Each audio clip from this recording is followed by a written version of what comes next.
helping us get around, Connor. All right, well, right now a battle is brewing between Democratic and Republican governors and party leaders.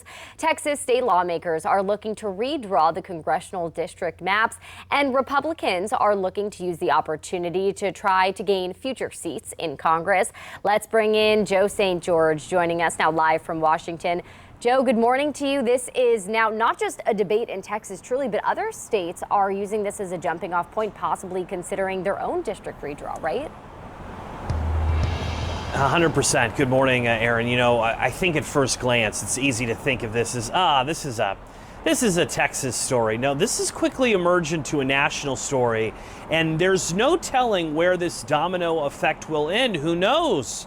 Could have an impact on Virginia or North Carolina down the line, and we'll get to that in a second. Let's start, though, with what we're specifically talking about in Texas. Well, they've called a special session to redraw maps in the middle of this decade. They've already had their maps drawn, but President Trump, his political orbit, thinks that Texas could yield more Republicans in Congress than they already have. Right now, there's 25 Republican members from Texas in the House of Representatives. That's a lot, but President Trump thinks there should be more.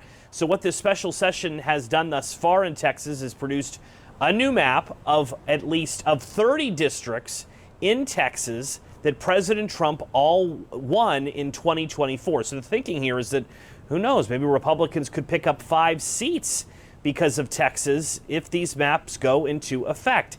That could impact who controls the House of Representatives at the end of next year's midterm elections. But it doesn't end there. What's California doing now? Well, they appear to be close to greenlighting redistricting of their own, drawing new maps of their own to counter what Texas is doing, maybe create a few seats that are more Democratic than they currently are. And then in Florida yesterday, Governor DeSantis of Florida, the Republican governor there, he's even suggested that the Trump administration is considering a new census because he thinks that states like Virginia counted undocumented immigrants in the last census. He doesn't think that's right. He thinks Florida should have gotten another seat that they didn't receive because he thought the last sentence was a bit flawed. So all of this is to say, who knows where this ends? It's all marred in politics.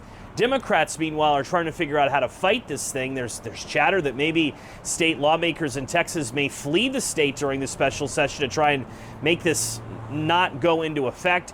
Leader Hakeem Jeffries, who leads Democrats in the U.S. House of Representatives, will be holding a press conference on that and more a little bit later this morning in Austin. So we're watching this. Don't think of this as just a Texas story anymore, Aaron. This has national implications. Yeah, it is quite interesting to see how the idea from one state quickly kind of moves on to all the other states and becomes something much bigger than, the original conversation on the table. So I appreciate your insight, Joe. It is 6:48 now.